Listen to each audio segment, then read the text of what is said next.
Iniciativa, miedo. Están al aire, Diego. Sí, empezamos, por favor.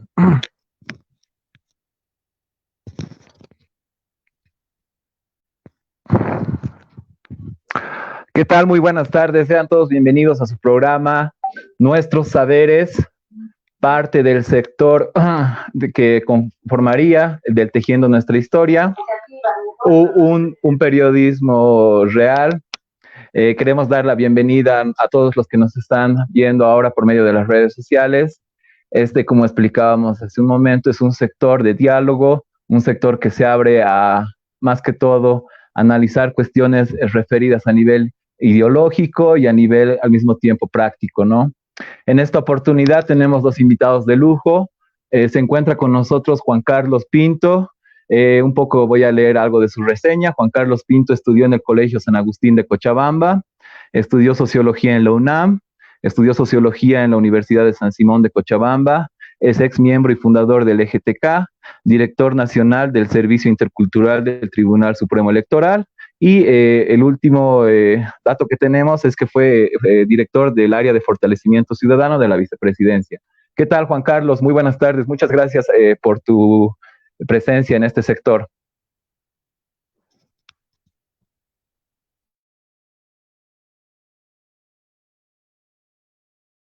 Tu micrófono, perdón, Juan Carlos. Gracias, ahora sí. Hola, ¿y ahora? Ahora sí te escuchamos, Juan Carlos. Adelante, por favor. Espera. Estoy buscando el micrófono. ¿Dónde está?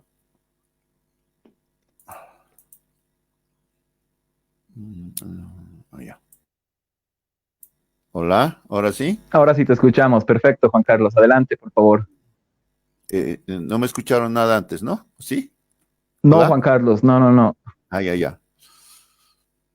Saludos fraternos, compañeros, agradecidos a ustedes más bien por la invitación, en los términos en los que se ha planteado justamente, que es el diálogo, y a partir del diálogo, poder ver construcciones colectivas que nos hagan crecer en el encuentro. Muchas gracias. Gracias, Juan Carlos. Nos acompaña también Pablo Velázquez. Pablo Velázquez estudió en el CEFI del Alto, estudió también la carrera de Filosofía y Letras en la UNSA, fue parte del CEFAC, fue parte también del Centro de Estudiantes de la carrera de Filosofía, fundador del MINCA, impulsor del nacionalismo aymara, comunicador social. Actualmente está cursando una maestría de Filosofía Andina en la UNSA. ¿Qué tal, Pablo? ¿Cómo estás? Muy buenas tardes. Bienvenido a Nuestros Saberes. Hola, buenas tardes. Gracias por la invitación y bueno, un saludo allá, Juan Carlos, un saludo a ti y a todas las personas que nos están sintonizando en los diferentes puntos cardinales de este territorio, ¿no? Gracias, Pablo. Voy a empezar con una serie de preguntas con relación a algunos antecedentes quizás que nos van a servir de referencia para ir abriendo el debate. Voy a empezar contigo, Juan Carlos. Quizás un poco a modo de referencia, usted junto con Álvaro García Linera, Raúl García Linera, Raquel Guzmán, se podría decir que formaban parte del EGTK, pero ustedes eran el sector de la clase media y al mismo tiempo el sector mestizo. ¿Qué los ha motivado a participar de forma activa en esta causa, la de los movimientos populares y de las reivindicaciones del sector indígena?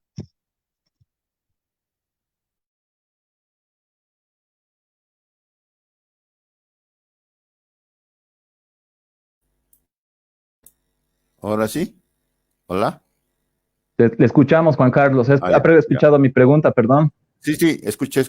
Fantástico, gracias. Adelante, Juan Carlos. A ver, para entender un poco lo que también fue nuestra experiencia personal y grupal, habrá que entender también que históricamente ha existido un divorcio entre las izquierdas y el movimiento indígena originario en general. Es decir, casi siempre quienes han sido parte de posturas políticas a favor del pueblo, desde posiciones proletarias y desde el marxismo mismo, mucho hasta digamos, la hecatombe de la propia COP, el 85, han generado el hecho de una separación entre quienes se asumían como vanguardia de izquierda y quienes asumían que el movimiento indígena originario campesino iba a ser simplemente digamos, el beneficiado por un proceso revolucionario, pero nunca el protagonista. Asumían muy literalmente teorías en el sentido de decir el proletariado es la punta de lanza de la revolución y el campesino es su aliado estratégico. Sin embargo, quien genera ideología, dirección, es el proletariado. Y en esa perspectiva, de forma equivocada, no solamente respecto a los movimientos obreros, el movimiento minero de punta que ha generado este posicionamiento sin reconocer sus propias raíces, en muchos sin reflexionarlas en muchos aspectos.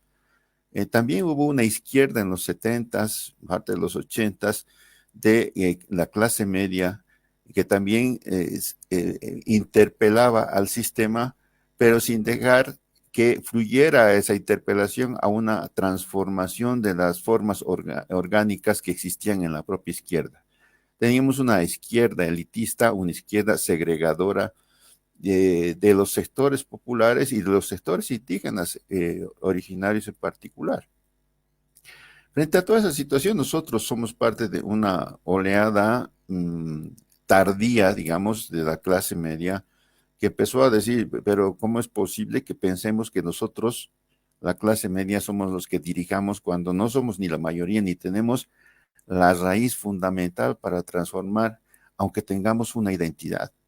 Porque la identidad, por supuesto, mestiza, nos está marcando también el hecho fundamental de decir, tenemos sangres distintas, pero ¿cuál es la identidad con la que nosotros queremos ser parte de este mundo?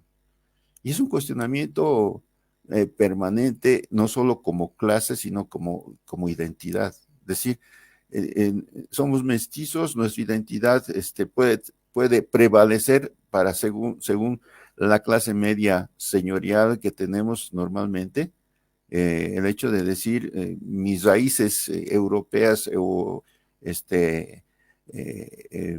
extranjeras son más importantes que mis raíces indígenas, o quiero reivindicar mi parte indígena y quiero identificarme con esa parte para poder ser parte de este país plurinacional ahora.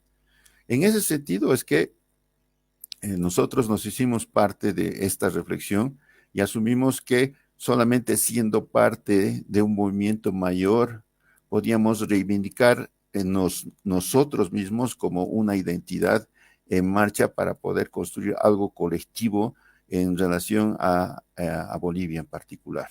Por eso existe el entronque fundamental con Felipe. Felipe, nosotros éramos 4 prácticamente, y Felipe y los mineros y los sectores populares representados al interior de la propia organización eran mayoría en ese sentido. Porque asumíamos eso y nunca hemos tenido, más allá de discusiones ideológicas fundamentales, porque mi parte de identidad en este encuentro político era ese cristiano revolucionario. Es decir, yo participaba como cristiano revolucionario, había marxistas, anarquistas, indianistas, etcétera, etcétera, para construir esta colectividad de identidad revolucionaria. Y eso fue lo que hicimos a lo largo de prácticamente 5, 7 años, paso a paso, de encuentros, más que de acciones mismas, de encuentros, de relaciones, de desencuentros a ratos a nivel ideológico, pero siempre en la perspectiva de construir.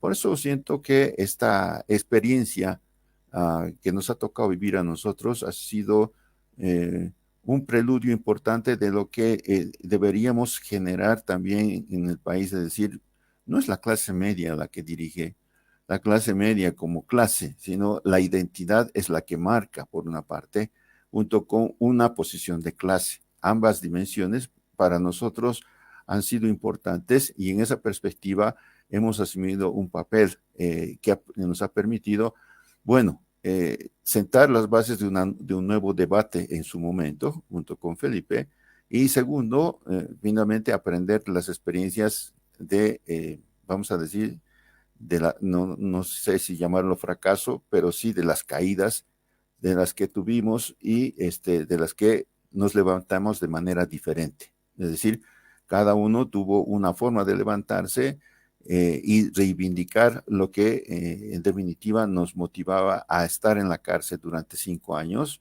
y en definitiva, seguir con las ideas, con el compromiso que nos había generado esa situación radical y posteriormente la perspectiva de continuar luchando por lo que creíamos. Digamos que matices generales para empezar la conversación. Gracias, Juan Carlos. Pablo, como principal impulsor del indianismo dentro de lo contemporáneo, al proponer al mismo tiempo una maestría de filosofía andina dentro de la Universidad Mayor de San Andrés, incluso impulsar la reedición de las obras completas del pensamiento de Fausto Reinaga, ¿cómo ves tú la participación de la clase media en las consignas que impulsaban en aquel entonces el movimiento indígena? Pablo.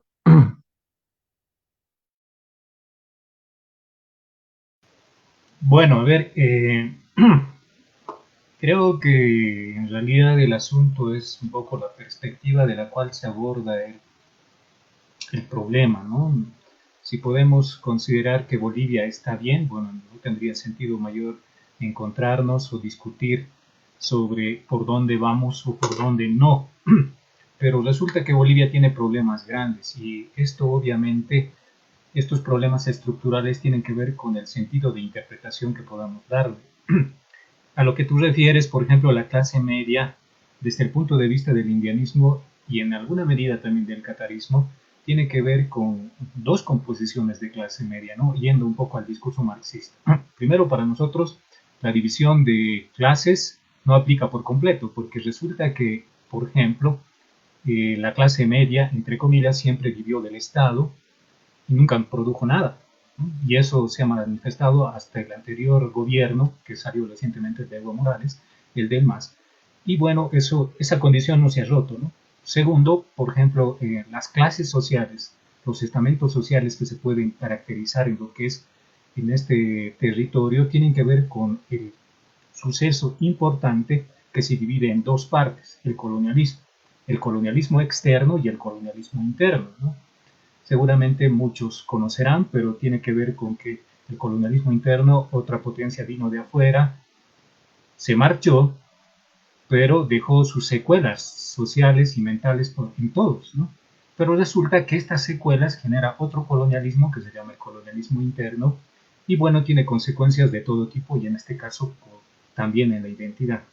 Entonces, en este sentido, por ejemplo, lo que Reinaga planteaba, y antes de Reinaga también se planteaba el problema de la identidad, es fundamental en nuestro contexto porque el colonialismo obliga a plantearse el asunto de la identidad. ¿Realmente qué somos? Y justamente en ese sentido hay dos grupos constitutivos que se encuentran en conflicto, ¿no? Mariátegui, Reinaga, los indigenistas de 1900 aproximadamente para adelante, hasta que desaparezca el indigenismo como tendencia literaria y también sociológica e incluso de poder, y luego el indianismo, se han planteado que existen dos sociedades, ¿no? Lo que Felipe Quispe hablaba hace unos días, lo dijo hace tiempo, etcétera, las dos Bolivias. Y esas dos Bolivias tienen que ver esencialmente con que hay un sector europeizado que tiene ese criterio, ese ideal de tratar de imitar a Europa, a Occidente, blanco mestizo, que es importante, y el otro sector social que es esencialmente el indio, ¿no? Que tiene su cultura, que tiene su lengua, que tiene su cosmovisión, etc. Entre esas dos clases es que se puede ubicar a la clase media. Como algunos dicen, en realidad no es una clase media, es una clase a medias, ¿no?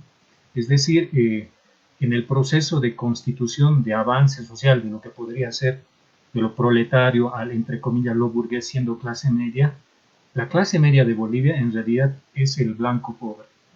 Sin embargo, a partir de 1980 para adelante en Bolivia ha habido como un desplazamiento económico interesante de lo que puede ser lo indígena y empoderamiento a la vez, que ha permitido que también exista otra clase media. Es decir, que en Bolivia tenemos, igual en la clase media, dos Bolivias, ¿no? Tenemos una clase media que puede ser la blanco-mestiza empobrecida y tenemos una clase media, entre comillas también, empoderada y que está acumulando recursos, e incluso algunos ya han logrado sobrepasar la clase media, ¿no? Lo que se llama el famoso burgués aymara, digamos, ¿no? Que en algunos casos ya ha sobrepasado, que sin embargo tiene problemas de identidad, ¿no?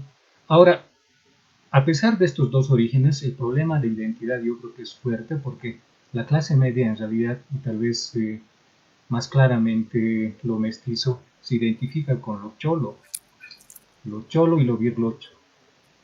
¿Y por qué es un problema? Porque se hallaría entre las dos, y por ahí alguien que estudia filosofía nos diría que es el justo medio. En realidad no. Lo que sucede es que el problema de identidad ha generado este grupo social que en las más de las veces en realidad niega de dónde viene y trata de asumirse lo que no es.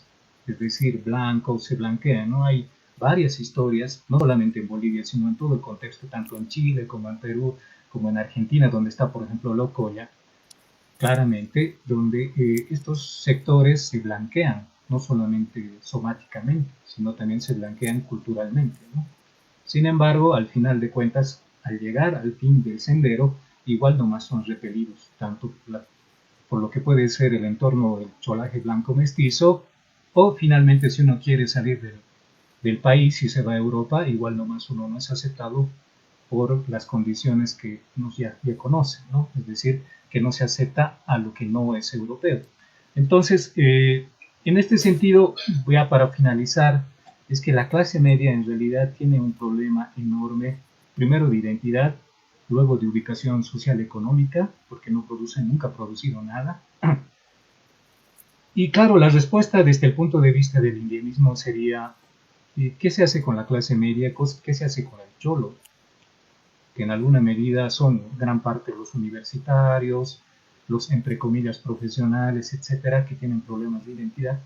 Pues Reinaga ya hablaba, y también ya hablaban algunos autores, como decía, desde el indigenismo, de indigenizar, indianizar a esta clase social para que podamos hacer una sola identidad.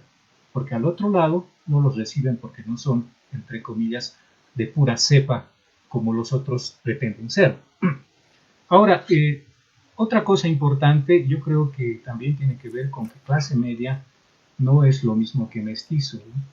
Aunque en el país se maneja idénticamente, ¿no?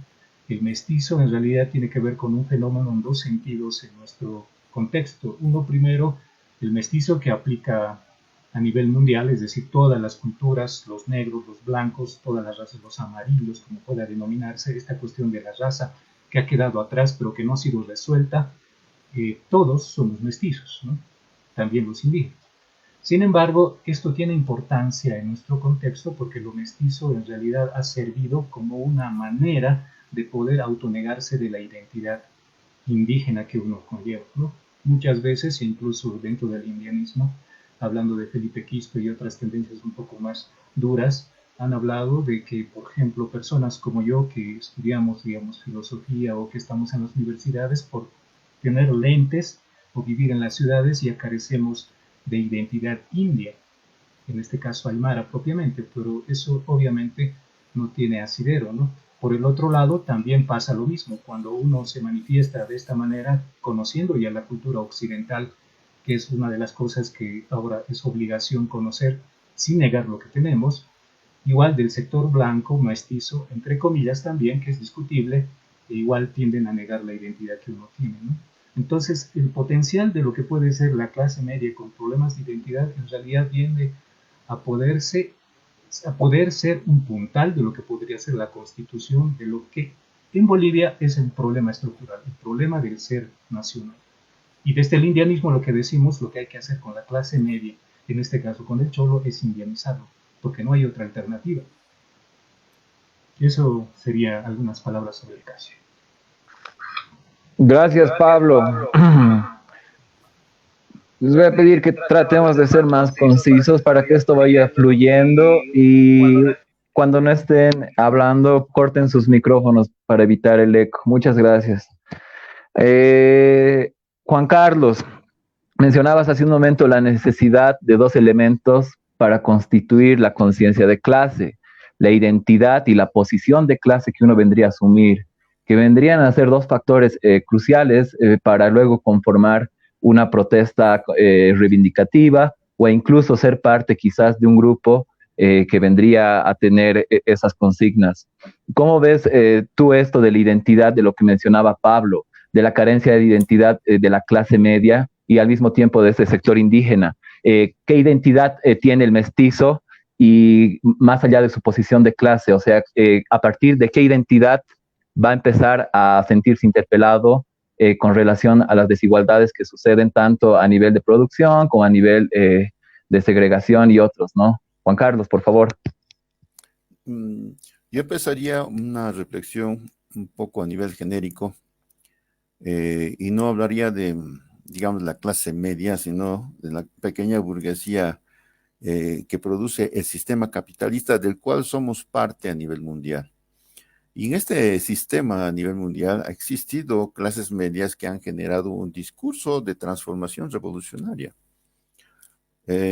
Marx, Lenin, Ho Chi Minh, Mao Zedong, todos son parte de la pequeña burguesía, en el sentido no solamente de tener determinadas posesiones, sino también acceso al capital simbólico, al estudio, a las posibilidades que normalmente el sistema niega a los sectores populares, pero que ha generado en el propio proceso de transformación grietas que han sido utilizadas por sectores populares para el acceso social en la perspectiva de parecerse más a los que están arriba y de alguna manera al acceder al estudio, al acceder a una visión más general del mundo y de su propia sociedad, se han posicionado, han tomado posición de clase en relación a un compromiso con los sectores populares. Ahí hablamos de una izquierda de compromiso, no una izquierda de pose, no una izquierda segregacionista como la que hemos tenido históricamente en Bolivia. Creo que este es un punto central. En Bolivia, las clases medias, la pequeña burguesía que se ha generado, han sido parte de las transformaciones, por ejemplo, del 52. Es decir, a pesar de que la revolución ha sido proletaria y también indígena, originaria, campesina, finalmente quienes se han posicionado como directores fundamentales e ideológicos del proceso de transformación fue el MNR, que era básicamente los hijos de la oligarquía. En ese sentido, había una posición de clase que sirvió para entronque, para una transformación, pero no para una revolución integral que permitiera que el conjunto de la población fuera parte de un, digamos, empoderamiento colectivo. No ocurrió eso. Sirvió solamente de entronque a una nueva etapa de racismo institucional que existía ya en nuestra sociedad y que se matizó a partir del 52 de alguna manera. Pero eso también fue lo que permitió que sectores indígenas originarios, algunos sectores, por supuesto, pudieran acceder al estudio, a las posibilidades, a lecturas, al debate, a la discusión y a la posibilidad orgánica también. Es decir, Reinaga y todo ese movimiento son parte de ese momento histórico creado también por una revolución finalmente dirigida por la pequeña burguesía. Eso generó también un nuevo momento político en el país. Ahora bien, desde ese momento también no solamente hubo movimientos más radicales, estábamos hablando de Felipe Quispe y el MITCA, que es un poco lo que yo he podido conocer a través del propio Felipe, que es hasta ahora es amigo y es compañero, a pesar de las diferencias que podamos tener. Hay un tema fundamental que es posible tener ideas juntos, es posible construir cosas juntos y no marcar las diferencias en torno a el tema fundamentalmente de identidad, sino qué estamos defendiendo juntos, qué estamos construyendo juntos. Es uno de los temas centrales y en lo que nosotros tenemos como experiencia después cuando me preguntabas del LGTK. Pero yo quiero mencionar este hecho fundamental de que finalmente yo creo que coincidimos en el hecho de que finalmente, a pesar del tema de identidad y la exclusión, casi siempre la identidad indígena, originaria y campesina estuvo identificada con quienes son más pobres en Bolivia y lo siguen siendo, pero después este proceso un poco de, digamos, de intentar abrir las fronteras de lo económico y de las posibilidades incluso de educación a los distintos sectores posibilitaron de que también se vaya generando una burguesía aymara. Existe una burguesía aymara que no solamente expresa, digamos, sorpresa y también, como diríamos, no solamente desde Bolivia, sino desde el mundo, cómo estos sectores aymaras se mueven en medio de esta economía que tenemos, y no solamente en el sector occidental, sino en todo el continente, en todo Bolivia, y son capaces de generar relaciones intercontinentales. Las relaciones con China de los sectores aymaras, comerciantes y productores, porque tienen una relación interesante, son parte de un estudio interesante en ese sentido. Entonces, estamos hablando, estos sectores también tienen sectores aymaras explotados que trabajan para ellos. Es decir, hablemos también de temas de clase aquí. Cuando hablamos de clase media, estamos hablando de clase. Y estamos hablando en esta perspectiva también de clase. Es decir, los sectores aymaras de clase, a pesar de sufrir la discriminación de los propios sectores de la burguesía tradicional occidental y racista, siguen teniendo los enclaves importantes de la explotación del trabajo también en otros sectores. Y eso es parte del sistema, es parte de cómo funciona el sistema. Por eso no hay que identificar, y esto creo que es importante, no identificar, digamos, el indio bueno y el blanco malo. También hay blancos que intentan otro tipo de transformaciones y hay indios que han intentado transformar y otros que se han vendido abiertamente. Eso desde los ejemplos históricos en general. Sin embargo, aquí estamos reivindicando fundamentalmente lo que decía aquí el compañero. El tema de indianizar significa recuperar esa raíz fundamental y recuperar las raíces de qué tipo de sociedad es la que quisiéramos construir. Porque no es solamente si eres te identificas con una identidad y te sientes orgulloso, qué bueno. Pero ¿a qué te llama eso? ¿A construir qué y con quiénes? Y ese es el punto importante, porque el tema de la vanguardia indígena, el sujeto histórico indígena, originario, campesino al que nos referimos en este momento, es el que está convocando la transformación social. Y que mucho ha generado nuevas contradicciones que seguramente vamos a analizar en la siguiente parte respecto a lo que ha ocurrido en la coyuntura actual, que son parte de esas contradicciones. ¿Cuál es el discurso? ¿Quién sustituye a lo indígena, originario y campesino? ¿Y por qué? ¿Por qué es solamente se convierte en un eslogan y no en realidades concretas de transformación social hacia una utopía que nos permita hablar de una sociedad distinta? Hasta ahí, compañeros. Fantástico, Juan Carlos, muchas gracias, excelente intervención. Pablo, esto de la identidad es sumamente complejo, ya vendría a ser, por favor, les pediría antes que apaguen sus micrófonos. Gracias. Como decía hace un momento, esto de la identidad es sumamente complejo, es a partir de qué paradigma lo ve uno. Él puede ser el paradigma de la conciencia, puede ser a partir del paradigma del lenguaje, o incluso como se ha hecho todo este tiempo, ¿no? A partir de ciertas condiciones biológicas, no sé. Entonces, ante esta multiplicidad de posibilidades de entender la identidad, ¿cómo tú ves ahora la identidad de lo indio? ¿No se abriría más a lo que vendría a pensar Fausto Reynaga en su último trabajo en el pensamiento amáutico, que el indio vendría a ser más una concepción, una filosofía, una manera de entender el mundo, Pablo?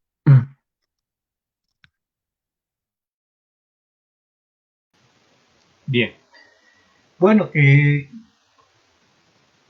es un poco complejo lo que estamos discutiendo, pero a la vez yo creo que también es puntual, ¿no? Eh, Podemos hablar de varias tendencias en el mundo, varias experiencias en el mundo, pero la cuestión que estamos discutiendo es que Bolivia, en todo caso, lo que estamos discutiendo es el continente, ¿no? Y una aclaración importante, ¿no? Desde ese punto de vista, la izquierda de Bolivia siempre ha tenido grandes problemas, ¿no? Y me parece que también la izquierda, nosotros conociendo ya el territorio aymara como Perú, Chile, Argentina, donde ahora nos están sintonizando, hay una desconexión hecha justamente por el colonialismo.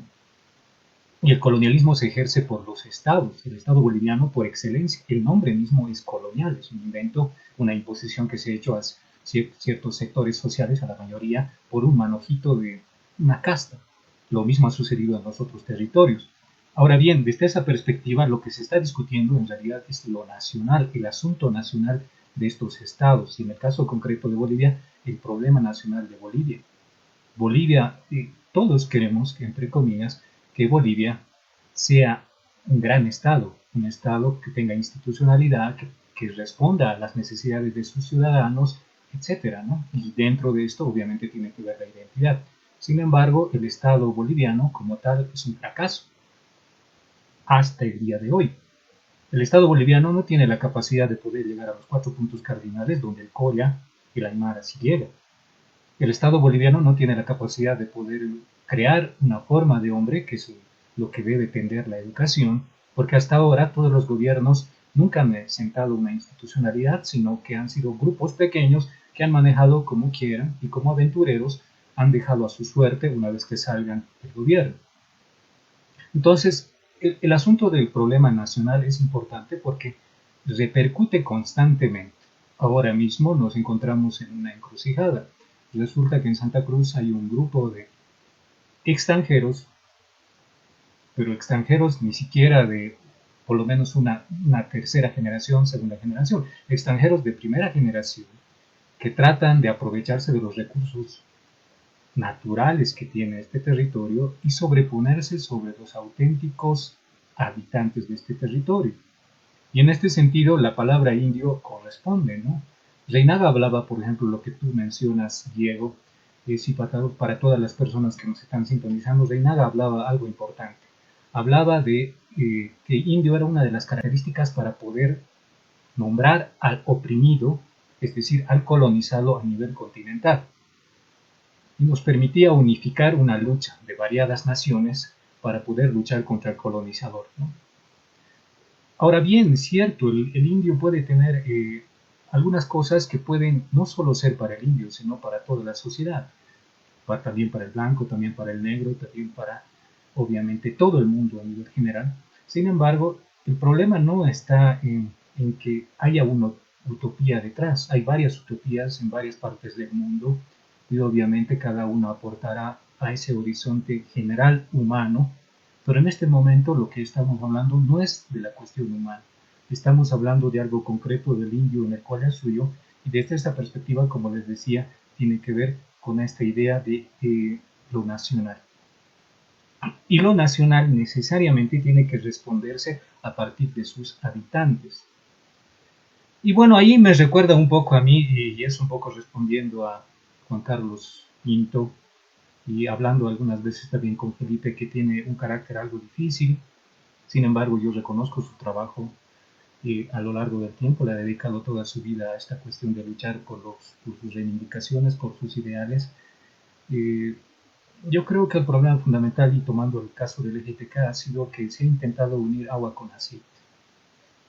El problema de la nueva constitución política del Estado es que trata de reducir al indígena en campesino, y eso obviamente es un error grande que ahora está costando. Pensar que el indígena es indígena campesino, indígena originario campesino es una aberración. Es la mezcla entre marxismo y indianismo. Y a pesar de que pueda haber buena intención en formular estas ideas, conceptos, categorías, El problema es que genera una división dentro de lo que es una nación. En este caso, la nación india, la nación aymara propiamente. Y justamente es lo que pasó con el EGTK. Había una ruptura, de acuerdo a los relatos de él, entre lo que pueden ser los marxistas y lo que pueden ser los indianistas, ¿no? Ahora, digamos que la intención no es obviamente excluir a todos simplemente por su origen o por las diferencias que puedan existir, sino, como decía Juan Carlos, tiene que ver con el horizonte que podamos plantear. Y ese horizonte difícilmente puede resolverse si es que las condiciones de clase, es decir, los problemas, las condiciones de raza, las condiciones de identidad, las condiciones históricas, es decir, de dónde venimos y sabemos a dónde vamos, no se resuelven, difícilmente vamos a poder entablar un entronque conjunto, es decir, un camino conjunto. ¿Cómo voy a poder, como decía Felipe y también muchos otros indianistas, yo comulgar con alguien que mató a mis antepasados? Ese es un gran problema. ¿Es borrón y cuenta nueva? No creo. Tiene que haber necesariamente un proceso en el cual podamos constituir conjuntamente.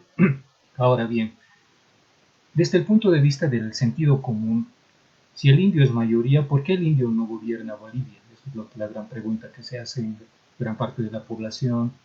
Los cuarteles, la educación, etcétera, los profesores, todas las masas que pueden llamarse indias están en gran parte de nuestro territorio. ¿Y por qué una minoría sigue gobernando? Entonces, esos problemas hacen que difícilmente podamos sentarnos en una mesa a poder discutir algo en conjunto. Yo creo que necesariamente parte de la solución es también responder a los problemas históricos, coyunturales y desde luego los proyectos que podamos plantearnos, ¿no? Entonces, lo que tú decías, Diego, es cierto, el indio tiene una utopía humana, ¿no? Plantea que la comunidad, por ejemplo, es algo importante y debe rescatarse. Por ejemplo, Reinaga habla de Amasua Mayuya Maquella, que luego el MAS ha tomado y lo ha llevado como símbolo y luego se ha reconocido. Pero creo que también es necesario, y eso también es importante, los marxistas a veces toman solamente algunas consignas básicas del indianismo para poder, entre comillas, dirigir a lo que puede ser lo indígena sin comprender cabalmente, ¿no? Yo creo que eso es debate de otro tema, pero la cuestión de la identidad también hay que discutirla porque el indio no siempre, y como todas las culturas, es comunitario. Hay momentos en los que la individualidad y, por ejemplo, el capitalismo le ha servido bastante. Yo creo que eso es bastante problemático, pero quiero terminar con eso.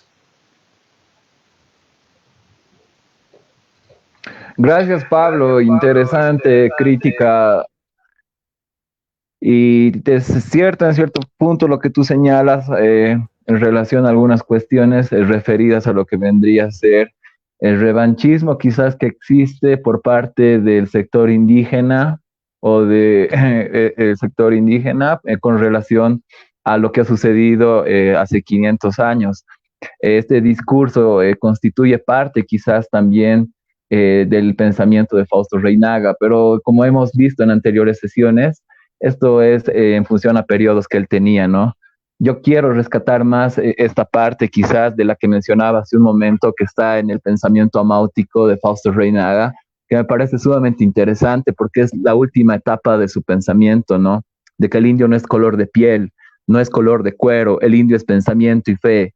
El indio es quien piensa cosmos y se siente chispas. Sé que suena un poco abstracto y al mismo tiempo idílico y o utópico, pero es interesante ver esta acepción que maneja un tanto Reinaga. Juan Carlos, tú mencionabas algo interesante con relación a la vanguardia de izquierda, respecto a la izquierda de los años 80, de los años 90.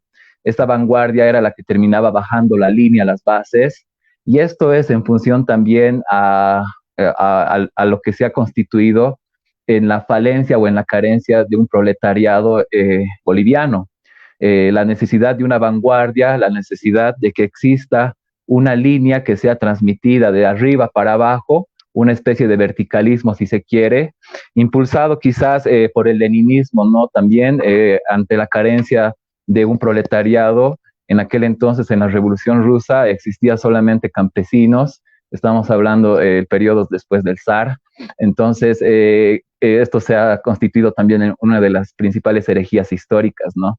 Entonces, no sé cómo tú ves esto ahora, la necesidad de que se haya constituido una vanguardia ideológica que baja línea después a las bases y que esto puede producir algunas tensiones y coaliciones también dentro de lo que vendría a ser todo esto. Por favor, Juan Carlos, tu análisis sobre esto.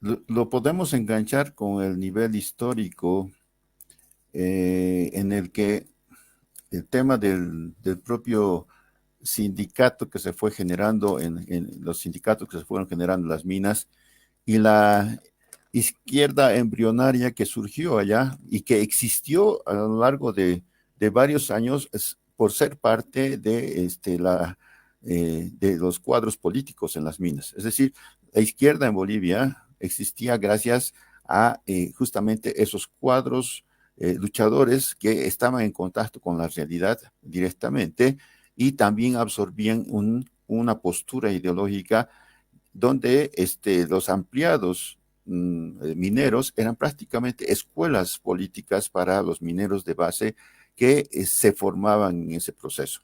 Entonces hablamos de eso y el sindicato mismo fue una manera de, si quieren, colonial de la propia izquierda de favorecer la defensa de derechos en las comunidades, porque esos mineros, como fue el caso de Cochabamba, llevaban formas organizativas sindicales a sus propias comunidades para generar los sindicatos que hoy tenemos en paralelismo entre sindicato y comunidad, autoridades comunales y también dirigentes sindicales, que es parte de nuestra realidad, cómo se ha ido tejiendo lo popular entre estas dimensiones distintas, pero al mismo tiempo simultáneas en Bolivia.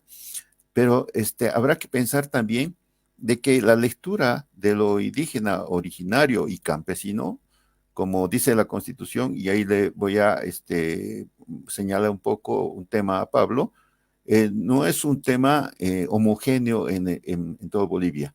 Somos un país diverso y la forma indígena también, indígena originaria, es diferente forma de asimilar.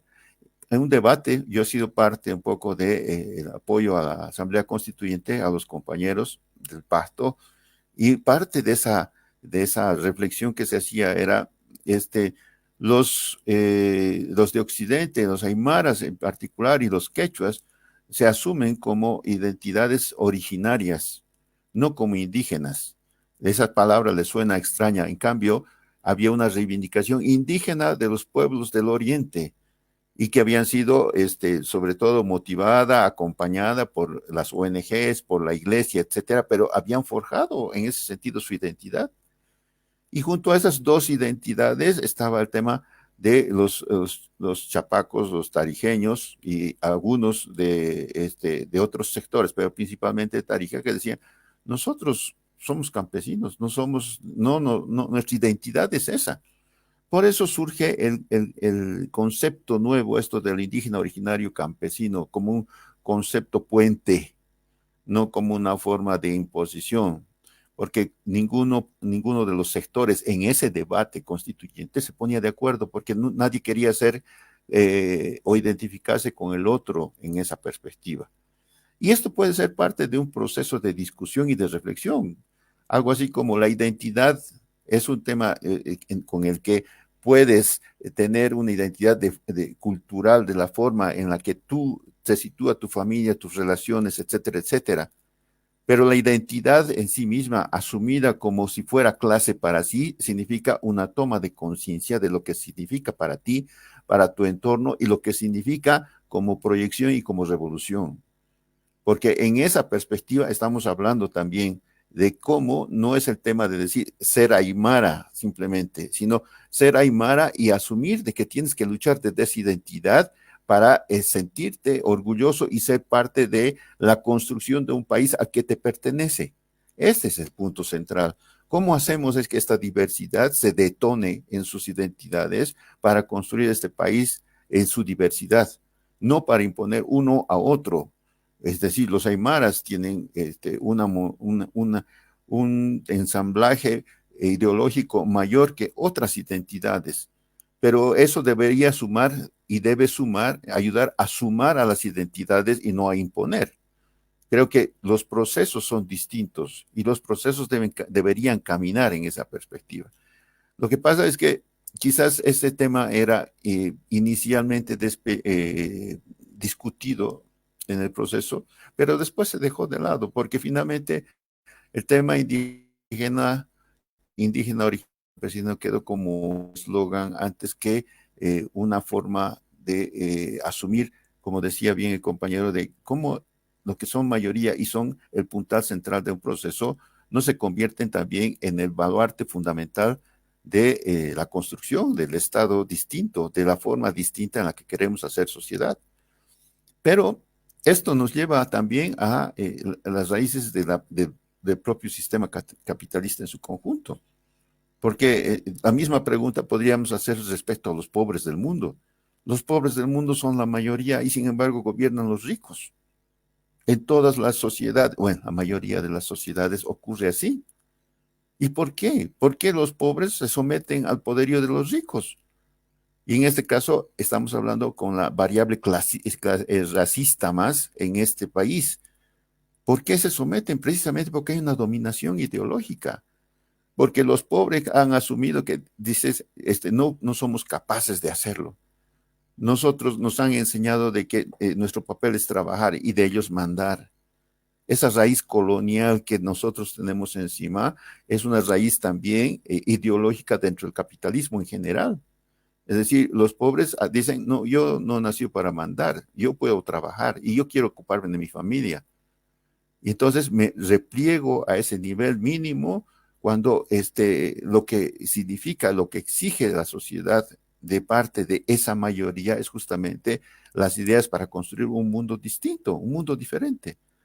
A eso yo también me referiría con el tema de indianizar. ¿Cómo indianizamos el mundo para que la mentalidad sea de tomar posesión de un espacio que corresponde a la mayoría y que debería inundar esta sociedad de pensamientos y de acciones y de revoluciones para hacer un mundo distinto? Creo que ese es uno de los aspectos centrales sobre los cuales deberíamos entroncar para seguir avanzando. Gracias, Juan Carlos. Pablo, tú mencionabas algo interesante con relación a que estos problemas respecto a las dos Bolivias no habían sido solucionados del todo aún ahora, ¿no? A pesar de que la constitución política del Estado reconozca a las naciones, a las 39 naciones que constituyen Bolivia, a pesar de que se haya impulsado la autonomía y la autodeterminación indígena, que es un gran avance, me parece, para descentralizar el Estado, y demás situaciones que creo que también son rescatables a nivel simbólico y a nivel práctico, ¿no? Mi pregunta va dirigida para entrar un tanto ya al tema de lo que vendría a ser partidos políticos y movimientos sociales. Tú decías que el año 2000 el Maico decía hay que indianizar el cara, pero el año 2019 se presentaba un fenómeno interesante, que era que el cara automáticamente por su propia voluntad tenía que indianizarse. ¿Por qué? Porque la hegemonía o lo subalterno ya ha terminado de constituirse como hegemónico. ¿A qué me refiero? Con la presidencia de Evo Morales, con el hecho de que varios sectores del área indígena tengan una mayor participación en algunos espacios públicos, también me refiero al órgano legislativo y demás. Esto se ha constituido en lo hegemónico, ¿no? Entonces ya el CAR ha tenido que indianizarse y eso hemos visto también con relación a algunas personas que quizás se han ido aproximando también al movimiento al socialismo, ¿no? ¿Cuál es tu impresión de este cambio del hay que indianizar al indio o hay que indianizar al CARA, perdón, del año 2000 del Maipu, a el CARA tiene que indianizarse del 2019?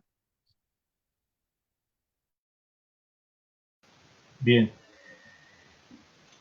El problema, bueno, yo creo que tú dejaste más o menos en cuestión algo importante, Diego, ¿no? Y utilizaste un término que me parece que en algún caso no es justo, que es el de revanchismo, ¿no? Buscar justicia no es revanchismo. Si no, todos seríamos revanchistas cuando juzgamos a alguien por matar a algún otro.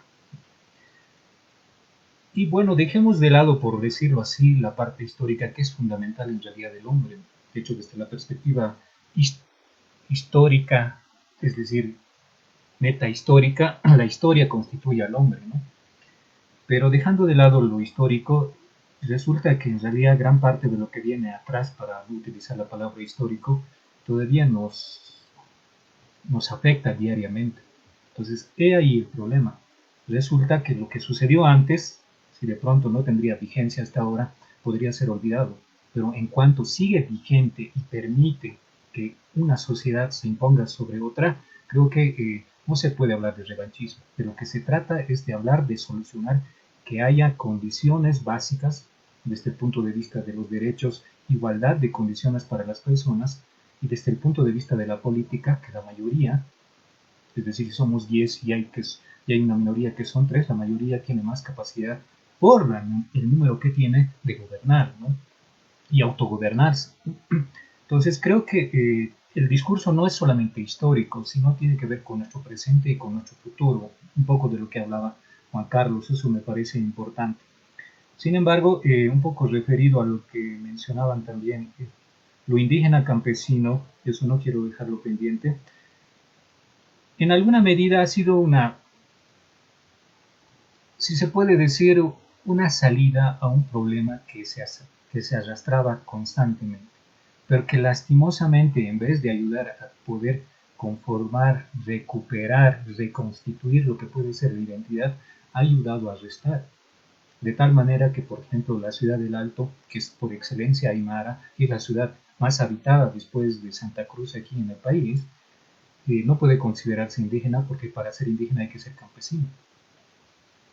Entonces, aquí hay un error grave que han cometido en la Asamblea Constituyente, y no solamente lo indígena, no solo los aymaras, los quechuas, los guaraníes, los lecos, todas las representaciones indígenas que pueda haber de las 36 nacionalidades que están reconocidas en la Constitución. El problema es que minorías han tratado de imponerse a mayorías, y eso también ha sucedido en lo indígena. Creo que la cuestión de la pluralidad es importante, hay que tratarla, hay que reunirse para poder resolver el asunto, pero imponiendo las condiciones de minorías. Por ejemplo, si hablamos de los tacanas, hablamos de los esejas, no tienen las mismas condiciones que los aymaras. Por tanto, no se puede encajar las condiciones de los tacanas, de los esejas, de los pacahuaras a la nación aymara o la nación quechua. Ese ha sido un grave error y por tanto se está pagando hasta el día de hoy, ¿no? De tal manera que, por ejemplo, lo indígena se haya escindido como nación, como decía, y que, claro, tiene problemas porque es mayoría en este país, no solo con lo nacional que puede ser lo aymara, sino lo nacional boliviano. Entonces tiene graves consecuencias. Entonces, esa pirueta conceptual que se ha hecho, que es indígena campesino originario, creo que es una de las cosas que debería corregirse y justamente uno de los errores que se ha planteado y que seguramente en algún momento habrá que reformar. Y esto tiene sus raíces evidentemente en la cuestión de si vemos las cosas por la cuestión de clase o si vemos las cosas por la cuestión de identidad. El propio Marx, cuando le preguntaban sobre la cuestión del colonialismo en estas tierras, en una carta a Anna Sasulich, le respondía, es que la cuestión agraria, hablando desde el punto de vista de clase, la vieja Rusia, por ejemplo, tenía otras características distintas a las que se tiene aquí, porque aquí se imponía el colonialismo, cosa que no sucedía, por ejemplo, en la ex-Rusia, ¿no? Está textualmente en el texto de Anna Sasulich, ¿no? Que le hace unas consultas sobre la cuestión agraria a Marx. Entonces yo creo que muchas veces, a veces el marxismo y esa idea de poder reducir la cuestión a clases sociales en entornos donde no aplica, por ejemplo, donde la clase obrera en realidad no es clase obrera en nuestro contexto, hablar de clase obrera es hablar de un grupo en número reducido en relación, por ejemplo, a lo que pueden ser los cuentapropistas. La economía de Bolivia es un 70% de cuentapropistas, por tanto, no es ni proletario ni burgués, sale de lo que puede ser la economía formal. De hecho, es un privilegio ser proletario en Bolivia. Alguien por ahí ya lo decía, ¿no? Entonces, creo que todo esto nos puede ayudar a poder interpretar lo que tú dijiste, esta cuestión de qué es indianizar y qué no es indianizar, digamos, desde la cuestión de lo que planteó Felipe Quisco en el 2000, pero que viene desde antes. En realidad hay un recorrido histórico que se plantea, y lo que fue después de Evo Morales, o lo que pasó en Evo Morales, en el gobierno de Evo Morales. Resulta en realidad que el problema con Evo Morales es que no había un norte ideológico claro. Muchas veces, muchos lo han dicho, puede ser malo o bueno, el gobierno de Evo Morales fue populista. Por tanto, por ejemplo, reivindicar todas las cosas que todos los sectores tenían era bueno, pero sin un norte claro, ¿no? Justamente aquí estaba revisando, ¿no?, el texto de aquí está Socialismo Comunitario de García Linera, que intentaba justificar la idea que antes había dicho de capitalismo andino también, ¿no? Entonces eso hacía un gran vacío y una disputa interna de lo que puede ser la identidad y la constitución de una nueva nación boliviana. Y después, el último año, hemos visto, por ejemplo, una exageración de lo que puede ser lo marxista dentro del gobierno, entre comillas, indígena, así también como sus representantes, que ha hecho que, por ejemplo, esa idea de indianización en realidad tenía que ver con que los que gobernaban siempre, entre comillas, se cambiaban solamente de nombre o se cambiaban solamente del aspecto externo para poder seguir gobernando, ¿no? Ahí hay una cosa importante. De acuerdo a la tendencia indianista, que en realidad puede aplicar a todos los contextos del continente, puede hablarse de dos Bolivias, puede hablarse de dos Perús, puede hablarse de dos Argentinas, claramente en su contexto. Lo que sucede es que justamente estas dos corrientes, y lo que decíamos respecto al socialismo comunitario, no se ha resuelto esa cuestión. Lo que se ha intentado es hacer, como dicen ellos en su lenguaje, una revolución cultural, pero esa revolución cultural en realidad no ha tomado los problemas fundamentales, y lo que pasó con el gobierno de Evo Morales es que ha habido un extravío, ha habido una desvinculación de lo que puede ser lo originalmente, entre comillas, indígena, lo indio, con lo que puede ser las reivindicaciones de otros grupos sociales, ¿no? Como por ejemplo se criticó bastante la vinculación que tenía con los empresarios cruceños, que es importante hacerlo ciertamente, pero que tampoco resolvía la cuestión del problema nacional. Entonces, ¿indianizar qué? ¿Indianizar a quién? Si podemos revisar gran parte de las prácticas culturales en Bolivia, y hablando de mayorías, por ejemplo, ¿cuál es la lanza nacional? ¿Cuál es el plato nacional para poder hablar de una identidad boliviana? Lo pluri es una copia del modelo estalinista de esa versión que ellos intentaron sacar para poder afrontar desde su perspectiva. Pero lo pluri aquí no aplica tal cual, ¿no? Creo que es un problema, pero que no se ha resuelto, solo se ha dado conciencia del problema, nada más. Y claro, desde ese punto de vista, solo para dar un ejemplo, en realidad Locoya se presenta en los 4 puntos cardinales de este país, ¿no? La morenada se baila en los 4 puntos cardinales del país. Lo blanco mestizo tiene esa capacidad de poder resolver eso, de poder afrontar y hacer lo mismo. Un SEJA tiene la capacidad de hacer lo mismo, no. Entonces yo creo que hay que plantear aquí dos cosas importantes. Locoya como identidad nacional tiene que asumir un rol importante para resolver a partir de su condición, es decir, esta condición de clase, de nación, perdón, y también asumir el problema de las minorías mestizas, las minorías blancas, las minorías de otras nacionalidades indígenas, y a partir de ese diálogo es que se puede establecer, entre comillas, una indianización, ¿no? Que seguramente no podrá ser de la misma manera, por ejemplo, hablando de contextos, eh, por ejemplo, una indianización de los SEJAS para la mayoría, no creo. Una indianización de Locoya para la mayoría, probablemente. Una indianización de los lecos, tampoco. Una indianización de grupos reducidos, creo que es difícil, ¿no? Entonces, eh, me parece que todavía quedan muchas cosas pendientes al respecto sobre la indianización, pero me parece que también es la solución porque es la única cuestión nacional que existe en nuestro contexto. Gracias.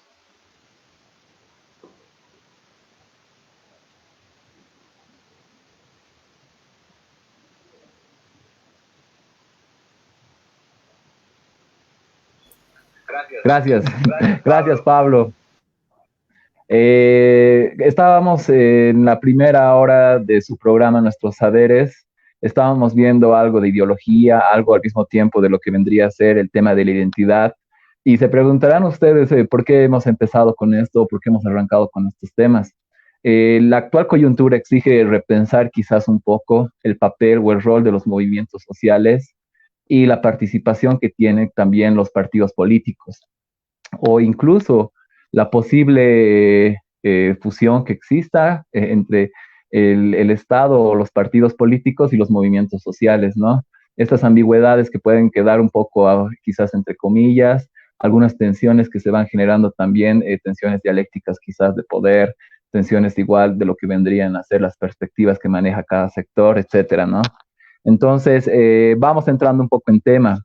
Juan Carlos, ¿cómo ves tú el movimiento al socialismo y cuál vendría a ser la base social de este partido en la actualidad, me refiero? Gracias, Juan Carlos.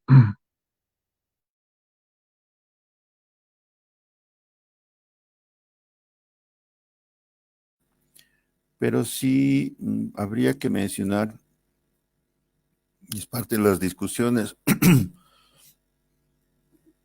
que a veces hemos tenido con Felipe. A veces es complicado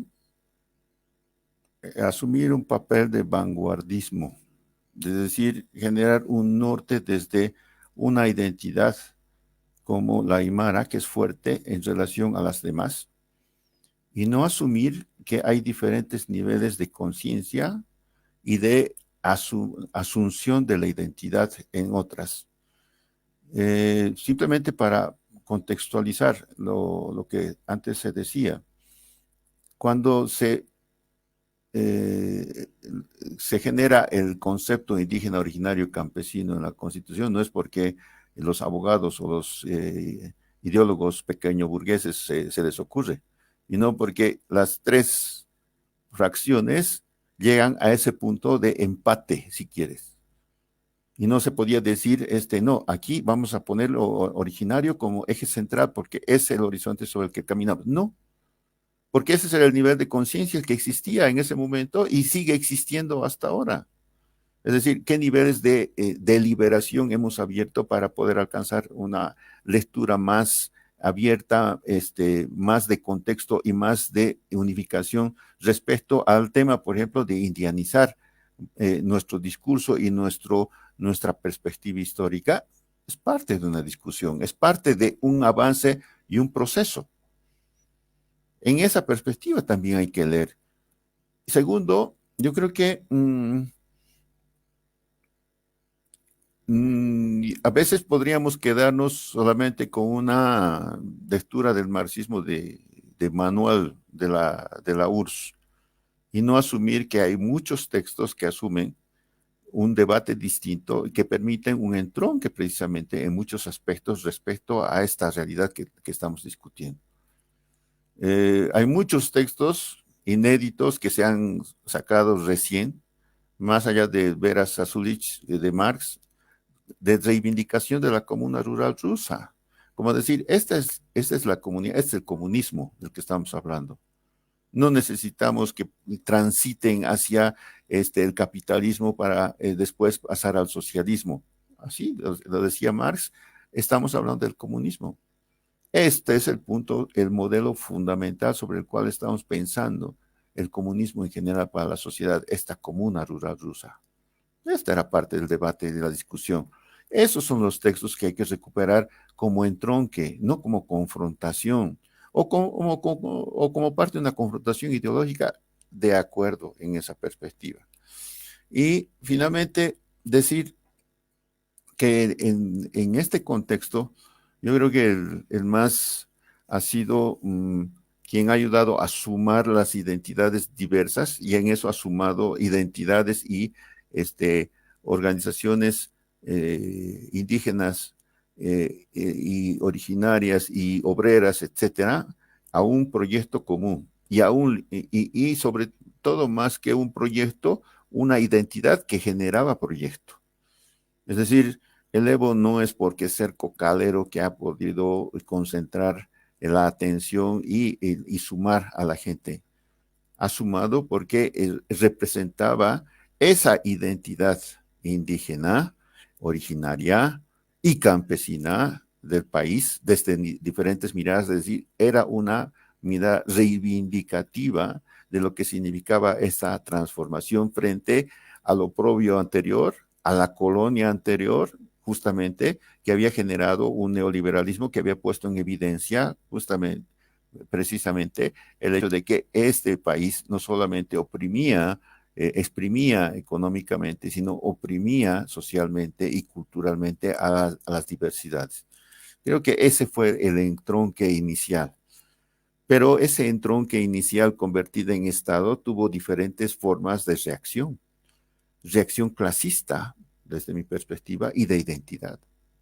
Es decir, de alguna manera quienes fueron asumiendo espacios de poder fueron justamente esa pequeña burguesía que abrió campo a sectores de la pequeña burguesía aymara, indígena, originaria, también en el Estado. Y el Estado se convirtió en el aparato, el mejor aparato de, vamos a decir, de intento de igualación social. Es decir, surgió una nueva, para algunos una nueva clase media popular, porque sectores populares tuvieron la garantía de un sueldo durante determinado tiempo y acceso a determinados derechos que antes no los tenía por vía Estado. Entonces, la sociedad se transformó en esa perspectiva, pero también se burocratizó. Las direcciones, muchas direcciones fueron incorporadas al Estado y dejaron a sus propias organizaciones. Otros dirigentes se convirtieron en eslabones de relación entre el Estado y su organización y sacaban beneficios de ambas partes.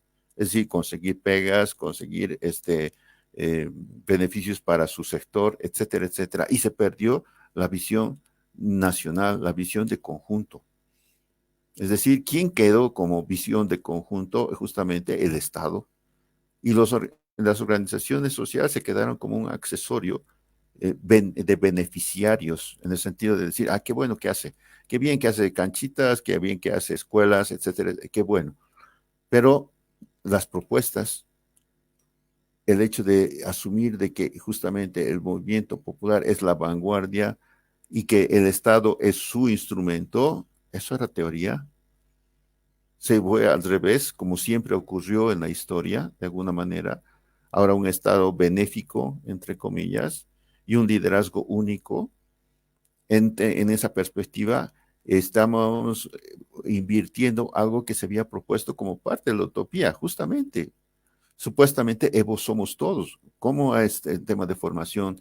¿Cómo se fortalecen los liderazgos internos? ¿Cómo se genera una sostenibilidad de un proceso de transformación que inicialmente genera empates, golpes de Estado, etcétera, etcétera, pero que en proceso había habido un avance, pero también emparentándose con las políticas de mercado?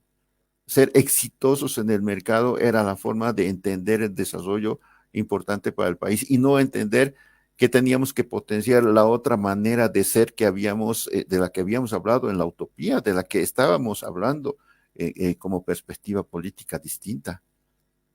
El tema de la relación con la tierra, el tema de la diversidad, etcétera. El Ministerio de Culturas finalmente fue un ministerio de escenarios públicos y espectáculos, en lugar de ser un propiciador de encuentros de estas diversidades para potenciar justamente la revolución cultural.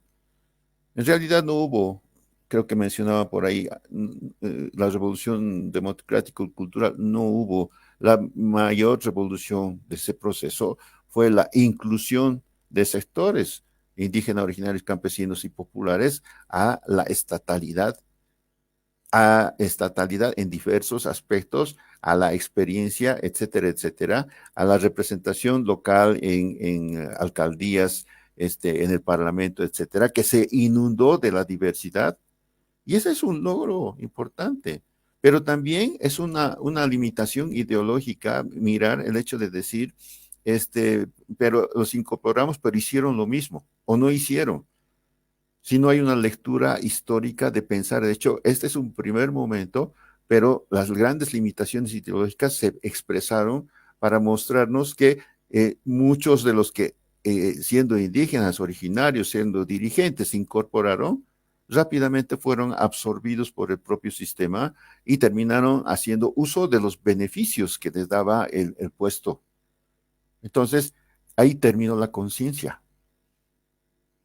El tema justamente es parte del debate anterior. Identidad, voy como Aymara, pero como Aymara también, si pierdo mi identidad comunitaria y de todos los valores que tiene, me convierto en parte del mercado que se aprovecha del otro, que le saca beneficio a su propia clase, a su propio sector, a su propia identidad comunitaria.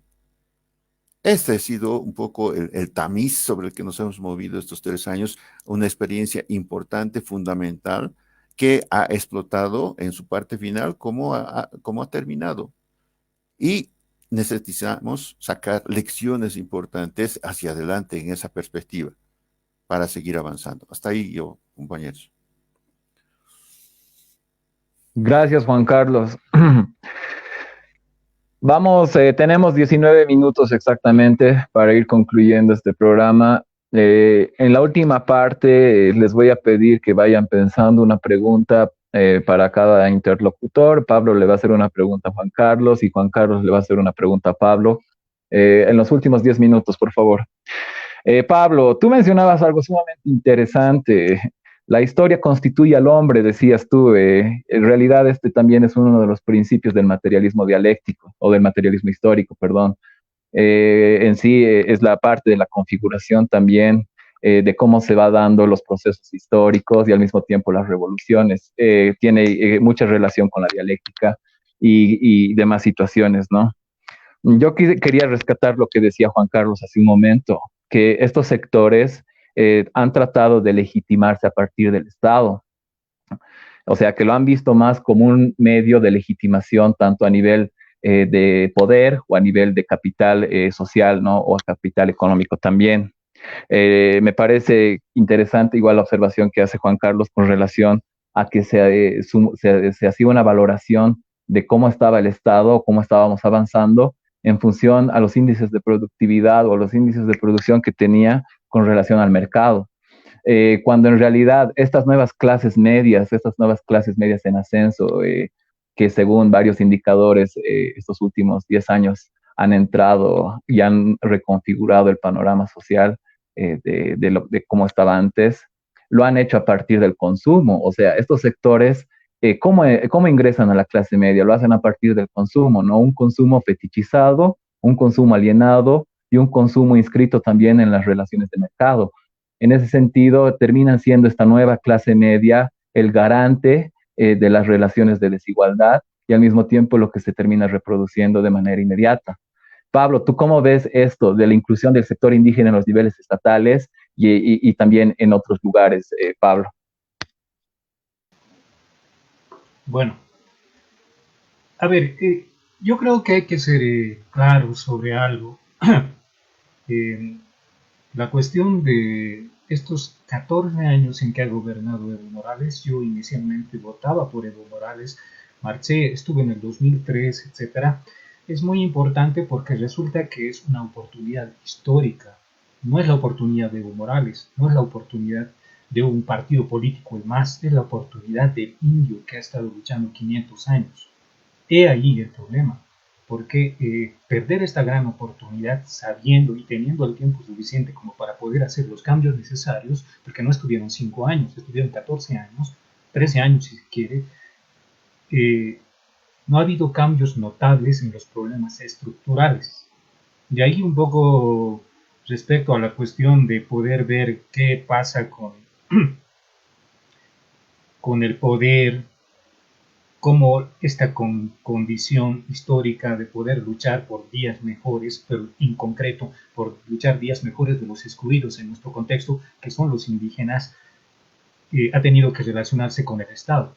Primero, habría que decirlo, y esto es evidente, ha habido algunos indianistas que han caracterizado esta inclusión al Estado del indígena como pachamanismo.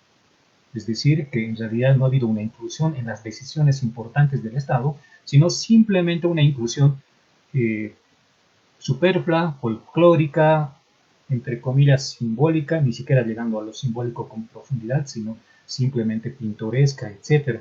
Y creo que se manifiesta claramente porque resulta que en la declaración que tuvimos recientemente, por ejemplo, ayer, los movimientos sociales dijeron que la clase media en el gobierno del MAS los ha traicionado. Y es justamente lo que nosotros hace mucho tiempo denunciábamos. El problema no es que Evo Morales asuma el poder siendo indígena. El problema es que Evo Morales no significaba como persona, sino significaba como historia, como cultura, como naciones, etc.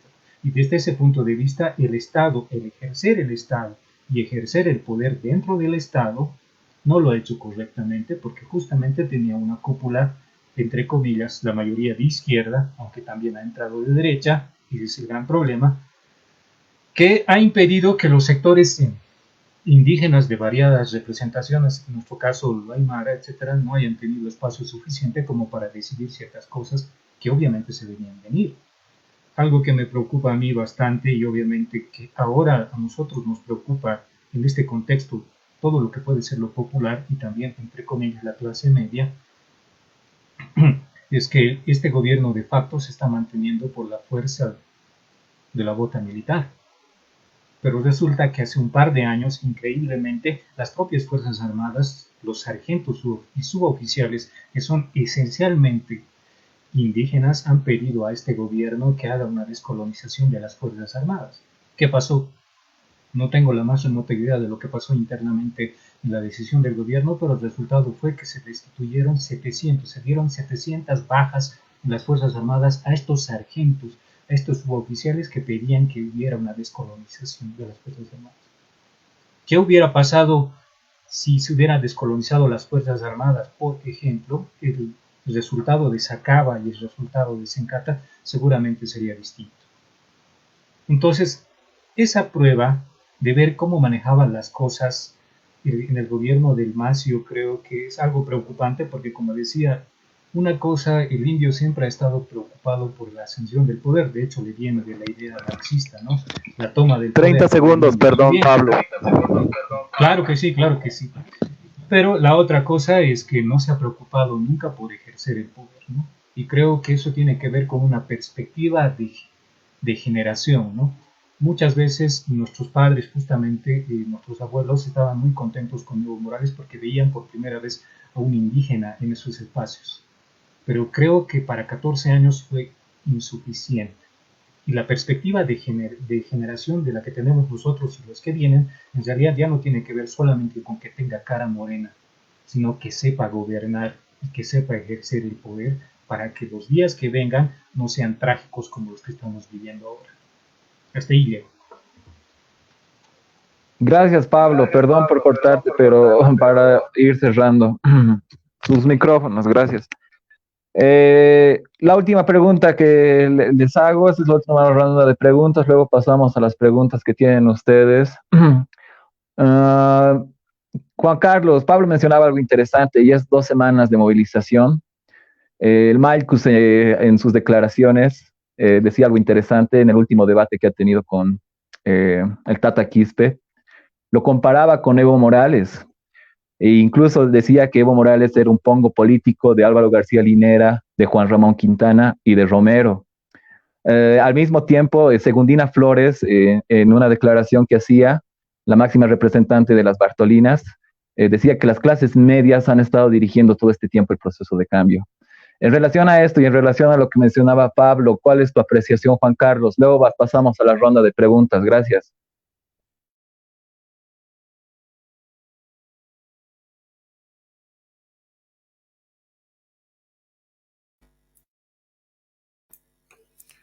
Sí, creo que siguiendo la misma beta que ya había mencionado antes,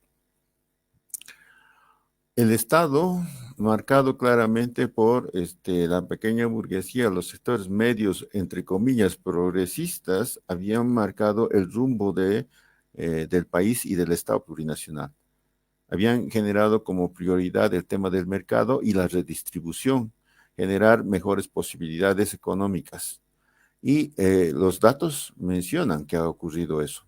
Pero esto lo podía haber hecho cualquier gobierno populista, no un gobierno que asumía como énfasis el tema de la revolución en un país de la diversidad que somos y que estaba marcado por la identidad desde el presidente hacia el conjunto de la mayoría que somos en Bolivia. Entonces, creo que ha habido un proceso de divorcio y el tema de las prioridades absorbieron en el tema económico el tema de las alianzas en ese camino con la oligarquía cruceña, con los productores cruceños, con las burguesías, etcétera, y se asumió cierta soberbia en relación a decir, bueno, somos únicos, somos mayoría y nadie nos detiene. Estamos construyendo un país para todos. Ese fue un poco el discurso. Y se empezó a dejar de lado, y hace bastante tiempo, el tema de la identidad. Y a eso también se sumaron los dirigentes que tenían algún nivel de beneficio. Habrá que decir que algunos dirigentes, como los que decía muy bien el compañero que ayer han declarado, o el de la COP, fueron los que finalmente también fueron parte del stock de confianza en relación al propio gobierno que acompañaron y después también fueron los que en última instancia le pidieron a Evo su renuncia. Es decir, ese tipo de dirigentes son los que se tuvo en ese tiempo. Dirigentes de engranaje y que no sirvieron para una revolución cultural, sirvieron de engranaje para mejorar sus propias condiciones y sus propios espacios de poder. Ese es el tema de dirigentes. Por eso yo hablaba de procesos, compañeros. Si no hablamos de procesos, podemos idealizar el tema de que llegando un indígena, entonces la revolución ya se consolida porque todos estamos conscientes. No es cierto. Hay aymaras que tienden y van a votar y que son representantes de los partidos de derecha. Tienes un Tata Quispe convencido de que está haciendo lo mejor para su situación, su posición y la de su sector, de manera oportunista, y lo dice abiertamente. Entonces, estamos hablando de que en esta última etapa se ha puesto de manifiesto estas dos partes, este proceso, digamos, esta responsabilidad institucionalizada y de las organizaciones sociales que, más allá del MAS, han levantado su protesta por la falta de adecuada economía, de salud, de la ruptura del proceso educativo, de dignidad, de atropellos, etcétera, etcétera. La movilización se ha hecho en torno a esos principios, pero el sector institucionalizado se ha quedado solamente con blindar un momento electoral. Como decir, ya resolveremos lo electoral y después vendrá por añadidura. Y aquí el tema de la situación de los sectores populares no es aquí en 2 meses ya veremos. No, ahorita es el sufrimiento, ahorita son las consecuencias y ahorita justamente se apuntala, es decir, ya estamos cansados. Y encima se genera este tema del bloqueo, o digo, la ruptura institucional que firma ya la ley, el decreto, etcétera, etcétera, para sin consulta en relación a esto. Entonces, y hasta ese momento, hasta el momento anterior a las lecturas, a las firmas incluso de la ley, estamos hablando de que había una suma de conjunto, una suma virtuosa de conjunto en el que el propio Felipe había dicho, no, el MAS va a ganar. No soy masista, pero pues, hoy nos han tocado a nosotros, a todos nos han tocado con este tipo de políticas. Había una suma importante que ha generado en este momento un quiebre, pero también habrá que pensar de que este quiebre tiene que reconstituirse actualmente en función de también prioridades. Es decir, ¿sobre qué vamos a avanzar para enfrentar el golpismo ahorita que pretende continuarse? ¿Vamos a avanzar sobre el hecho de decir, ahora votemos por Pambol? ¿Ahora votemos por tal otra? Primero habrá que ver cuáles son las opciones que se tienen para poder potenciar la posibilidad de seguir cuestionando, transformando y teniendo democracia para seguir construyendo. Y eso creo que es un tema electoral. Pero más allá del tema electoral, esta irrupción en las calles después de tanto tiempo, y no para aplaudir al líder, ha significado empezar a recomponerse como movimiento popular al margen de las directrices de determinados partidos, o en este caso del propio MAS.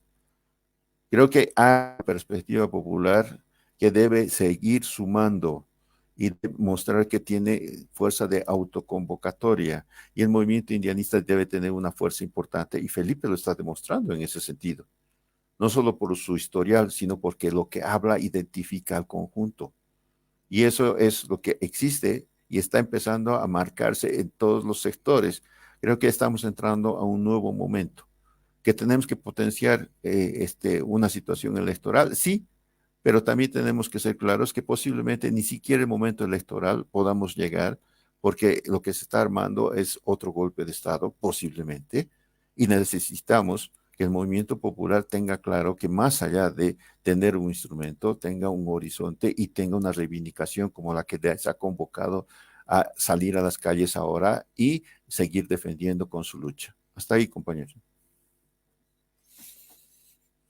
Muchas gracias, Juan Carlos, muy preciso y muy claro con relación a lo que también está sucediendo. Estas movilizaciones ya llevan más de 2 semanas, incluso hace más tiempo atrás, y la gente se está movilizando, arriesgando su vida. Eso me parece sumamente interesante, recalcarlo, ¿no?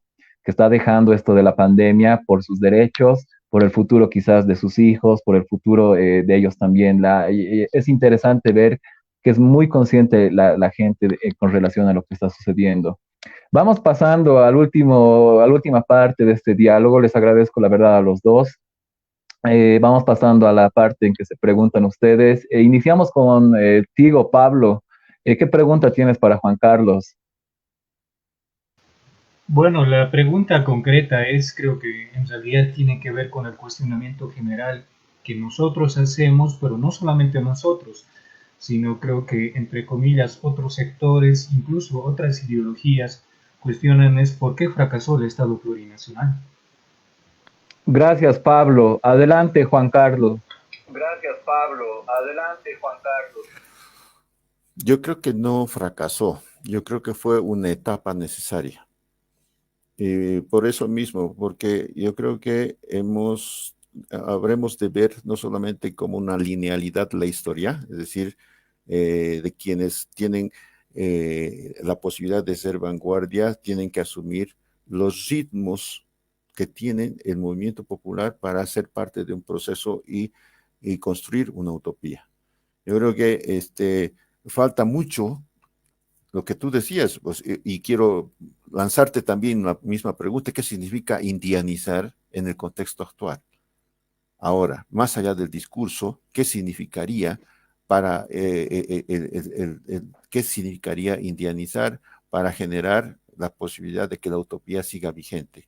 Yo creo que es importante pensar de que este proceso de cambio ha generado logros importantes, pero también muchas limitaciones y sobre todo no haber visto las confrontaciones de clase que en el fondo también han decidido las prioridades por sobre los sectores populares, sobre los sectores de clase que debían ser vanguardia en ese proceso de transformación.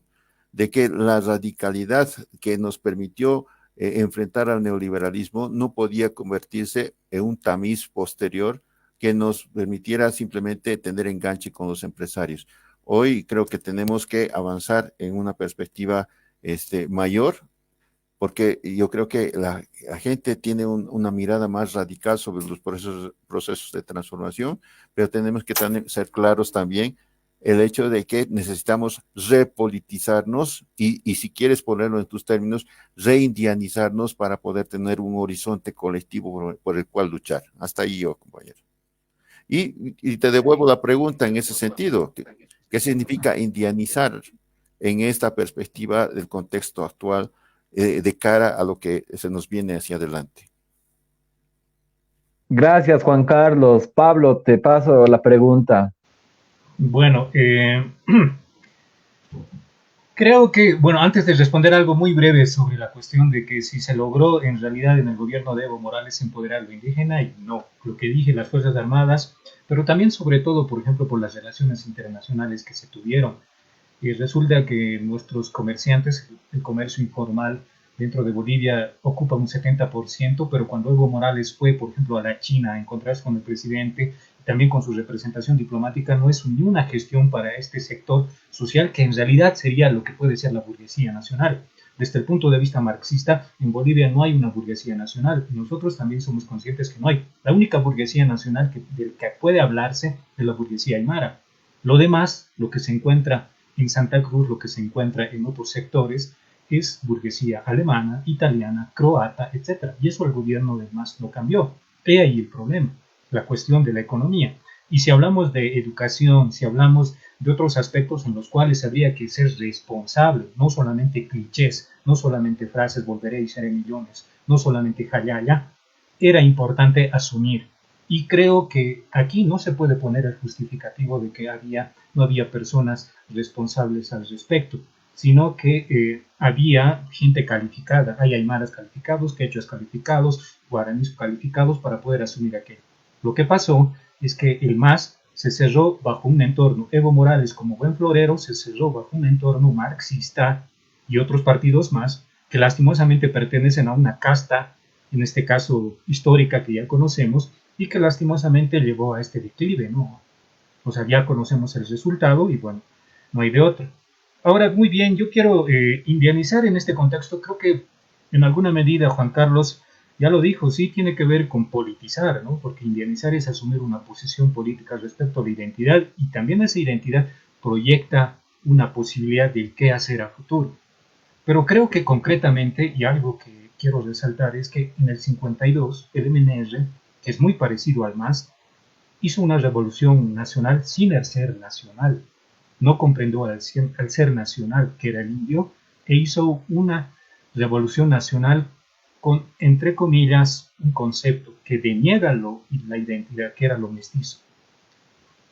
Ahora, cuando llega esta, entre comillas, revolución cultural del MAS, este proceso de cambio en el que estamos de acuerdo, todo el proceso histórico tiene su tiempo para poder desenvolverse, y tampoco se resuelve el problema del ser nacional. Todavía tenemos estas disyuntivas, hoy mismo se puede sentir entre Occidente y Oriente, entre comillas, entre salvajes y ciudadanos decentes, todo eso no se ha resuelto. Entonces, indianizar creo que plantea no solamente la cuestión de politizar, indianizar es nacionalizar Bolivia, resolver el problema nacional de este país que todavía sigue vigente. Hasta ahí concluyo. Gracias, Pablo. Tenemos 7 minutos. Quizás Juan Carlos quisieras responder algo a Pablo antes.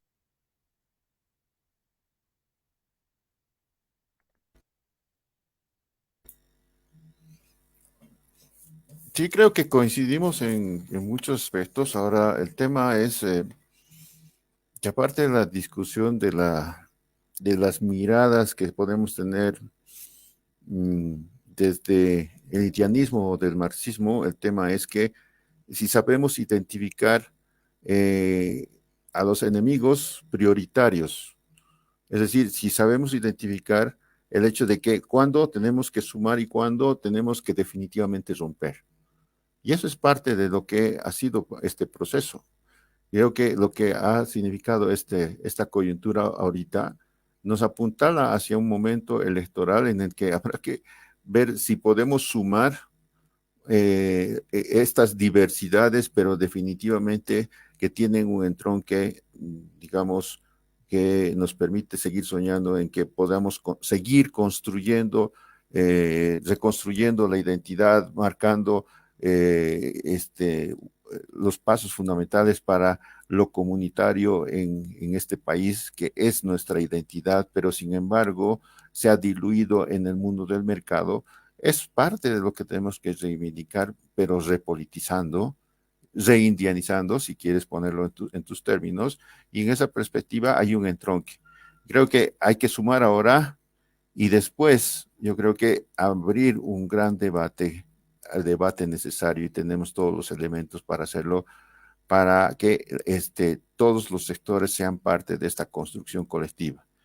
Si ha habido el gran error, es justamente un error colonial, diríamos, de que quienes sabían y quienes hablaban o quienes tenían títulos de manera casi normal, casi natural, asumieron espacios de poder por las relaciones incluso comunitarias de clase y dejaron de lado justamente a los sectores subordinados, a lugares subordinados dentro del propio Estado, reproduciendo ese hilo conductor del colonialismo.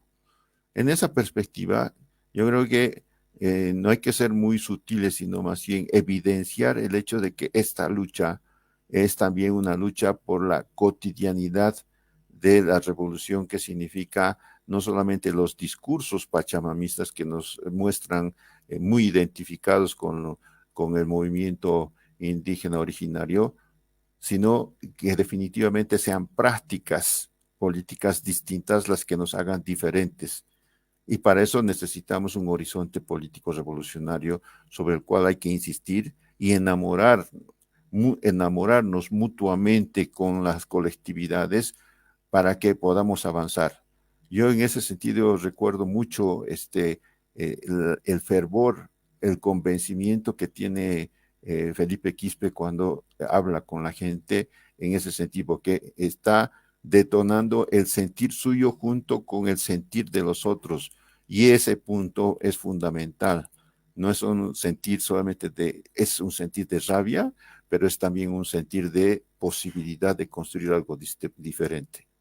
Nada más. Muchas gracias, Juan Carlos. Te agradezco la intervención y te agradezco tus aportes con relación a lo que vendría a ser el análisis de hoy en día. Pablo, para ir cerrando, quizás tus últimas palabras, ¿cuáles serían? Bien, yo creo que el meollo del asunto está en la cuestión nacional. No estamos discutiendo el mundo, no estamos discutiendo el sistema, aunque obviamente depende de la ideología para poder discutir aquello. Estamos discutiendo la cuestión nacional. Y desde ese punto de vista, como ya dije hace un momento, indianizar es nacionalizar. Y me viene aquí justamente a propósito de gente que está en Argentina, ¿no? El nacionalizar creo que tiene que ver con todo nuestro continente, seguramente con diferencias notables entre la fortaleza de un estado a otro. El estado argentino no es lo mismo que el estado chileno o el estado boliviano. El estado boliviano, por ejemplo, es eminentemente débil, ¿no?, en relación a los otros estados, y eso lo hizo el cholaje blanco mestizo, que no ha tenido la capacidad de poder constituir un buen estado, hablando propiamente de nuestro contexto. Pero lo que decía tiene que ver con que indianizar se puede realizar en varios contextos, y eso me pone un poco en perspectiva lo que decía alguien reflexionando sobre la filosofía y el pensamiento en Argentina, y también que puede ser aplicado aquí. Decía que, a diferencia de los intelectuales que hay en varios contextos, en Bolivia, por ejemplo, probablemente, y en el Perú o en Chile, es que en Argentina existía un Perón, que ha condicionado la manera de ver las cosas, y que innegablemente nadie, o muy pocos probablemente, puedan negarse del peronismo, ¿no?, independientemente de su posición política, que es algo bastante discutible. El peronismo básicamente significó el nacionalismo en Argentina, aunque obviamente hay problemas grandes, de eso me referiré un poquito más adelante, pero aquí en Bolivia nunca existió algo similar a lo que puede ser un nacionalismo auténtico, y lo que necesita este país, Bolivia, es una revolución nacional que no se ha hecho hasta el día de hoy. Y en ese sentido creo que la única revolución nacional que puede ser pertinente, la única nación que puede lograr esta nacionalización del país, esta revolución nacional, es el nacionalismo aymara, Colla Aymara. Que además, quiero decir algo importante, ¿no? El nacionalismo Colla Aymara no tiene un solo alcance en Bolivia, tiene alcance de los dos Perús. Por ejemplo, en el Perú, en el sur del Perú, el nacionalismo aymara está creciendo fuertemente. En Chile también, en el norte, está creciendo fuertemente, y en Argentina, donde hay una diferencia grande entre lo que puede ser Buenos Aires y el norte, que también son collas aymaras, hay, yo creo que una necesidad de poder constituir este nacionalismo, ¿no? Ahora muchos se preguntan y dicen, creo que esto es importante también aclarar, que el nacionalismo es excluyente e impositivo, ¿no? En realidad, el nacionalismo lo han asumido todos los estados-nación a principios de hace 2 siglos aproximadamente, y así sucesivamente, y lo que han hecho en nuestro caso concreto ha permitido salir de lo que puede ser la colonización, ¿no? Nacionalismo es equivalente a poder decir un proceso de descolonización, que no se ha dado solo en nuestro contexto, sino se ha dado en África, se ha dado en Asia, pero que en nuestro territorio todavía sigue pendiente. Y creo que muchas veces, y esto también es lo último, el nacionalismo entendido como descolonización y descolonización entendido como nacionalismo, autoidentificarnos, gobernarnos, pensar con cabeza propia, etcétera, etcétera, tiene un núcleo político que no puede negarse y que muchas veces, en muchas tendencias, pueden ser conscientes o inconscientemente, tienden a deformar y por tanto a tener resultados como los que hemos tenido con el MAS en esta caída estrepitosa y que lastimosamente los que pagan, los que sufren las consecuencias son los de siempre, los indios. Hay indios muertos, quienes dan el pecho son los indios muertos, quienes derraman sangre son los indios, los aymaras, en este caso los collas, pero lastimosamente hay muchos grupos que tienden a aprovecharse y ahí quizás Juan Carlos creo que no es a la persona que hay que interpelar propiamente porque parece que hay coincidencias importantes, sino creo que tiene que ver con estos grupos que en realidad han mantenido las relaciones de casta en nuestro contexto y que de muchas veces se pasan de ser de derecha a izquierda o de derecha a izquierda. El indianismo, como dijimos, el nacionalismo es otra vertiente que tiende a resolver nuestros problemas desde nuestra propia perspectiva y para nosotros. Y creo que es necesario que hagamos eso y que, bueno, como dijimos en el anterior gobierno, lastimosamente no se pudo ver por seguir otras utopías, unas utopías que no tenían que ver mucho con nuestro contexto y que muchas veces, lo que dijo algún momento Franz Tamayo, hicieron de bobarismo un eco de Europa nada más. Gracias, Pablo. Les pido que cierren sus micrófonos. Gracias. Bueno, sí es interesante. Hemos tenido dos posiciones, si se quieren, que tienen puntos en común y puntos en contra. La visión un tanto plural, referida a lo que vendría a ser lo plurinacional. La propuesta también de Pablo con relación al nacionalismo aymara, que tienen ambos posiciones y similitudes interesantes con respecto a lo que vendría a ser el sector indígena y su participación dentro de lo que vendría a ser las decisiones que se tienen en el Estado, ¿no? Les agradezco su presencia, tanto a ti, Pablo, como a ti, Juan Carlos. Quizás breve, les pediría que se despidan de la gente y que les sigan en redes sociales o que quizás, no sé, puedan también seguirlos en algunos otros lados o leer algunos de sus artículos. Tengo entendido que ambos escriben constantemente. Por favor, Juan Carlos, para cerrar. No te pude escuchar bien la última parte, hermano.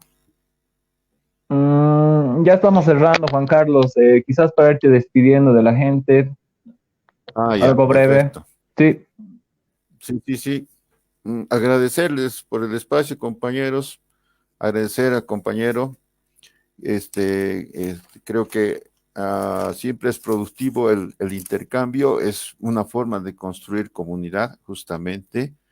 El poder realizar no diríamos debate ideológico, pero es un intercambio de miradas sobre lo que estamos construyendo mutuamente en muchos sentidos. Creo que Pablo tiene sus propias insistencias que son muy válidas en mucha perspectiva y que merecerían mayores discusiones en conjunto. Yo creo que aportamos cada uno desde nuestra experiencia y estamos seguros que ese horizonte, vamos a decir, de tener una patria para todos, es la que estamos pugnando desde distintas miradas, pero con sobre todo la insistencia de lograr compromisos sostenibles que hagan un país diferente. Hoy más que nunca en medio de esta situación del golpismo, creo que debemos acompañar y fortalecer nuestra conciencia, pero también nuestro temple para continuar en las batallas que siguen. Muchas gracias. Gracias, Juan Pablo. Pablo, para cerrar, por favor. Juan Carlos, perdón, Pablo, para cerrar. Claro, bueno, agradecer el espacio, creo que es un espacio bastante corto para poder discutir cada concepto, cada cosa que se plantea. Sin embargo, creo que es importante que haya algunas cosas en común, seguramente el bienestar, entre comillas, de todos, el bien común. Sin embargo, como dice el dicho, el camino al infierno está lleno de buenas intenciones, ¿no? Entonces, de lo que se trata es tratar de ser conscientes de lo que uno dice, hacer una lectura pertinente de la realidad y tratar de resolver estos problemas estructurales que nos plantea la realidad. Para finalizar, solamente saludar, aprovechar justamente el medio para saludar a todos los aymaras, quechuas que se encuentran allá en Argentina y que, por ejemplo, tomemos conciencia nosotros mismos que, por ejemplo, los estados nos aprisionan, el Estado boliviano como Estado opresor, el Estado argentino no permiten que nos conectemos, pero tal como hay un colla en Bolivia, en la frontera, al frente igual hay otro colla, está en Jujuy, está en Salta, son Mamanis, Quistes, etc. Y traten de constituir, y los bolivianos que van para allá, igual traten de vincularse, porque de lo que se trata es tratar de constituir, y ahí sí coincido con Juan Carlos, una patria en común. Y esa patria en común tiene una historia, y esa historia tiene que reconstituirse, porque eso somos y eso es lo que tenemos que ser. Muchas gracias a los dos. Les agradezco, la verdad, la presencia en este breve sector. Evidentemente hay muchas cosas más de las que se pueden hablar. Los voy a invitar y al mismo tiempo con producción los vamos a invitar para otras oportunidades. Quiero cerrar con una cita de un texto que es sumamente interesante que he encontrado hace bastante tiempo. Es el de Mao Zedong sobre la contradicción. Y lo interesante de este pequeño texto es que se ha editado en 1984 en La Paz, Bolivia, pero lo ha editado el Centro de Publicaciones de la Facultad de Humanidades. En aquel entonces es interesante ver cómo se intentaba repolitizar a los jóvenes universitarios. Lamentablemente estas producciones ya no existen ahora, ¿no? En este texto dice lo siguiente: dentro del partido continuamente se producen oposición y lucha entre diferentes ideas que reflejan en el partido las contradicciones entre las clases y entre lo viejo y lo nuevo de la sociedad. Si en el partido no hubiera contradicciones ni luchas ideológicas para resolver esas contradicciones, la vida del partido tocaría su fin. Muchas gracias a todos los que nos ven, agradecerles de nuevo a los invitados. Hasta otra oportunidad con su sector, Nuestros Saberes, para el noticiero Tejiendo Nuestra Historia. Hasta luego.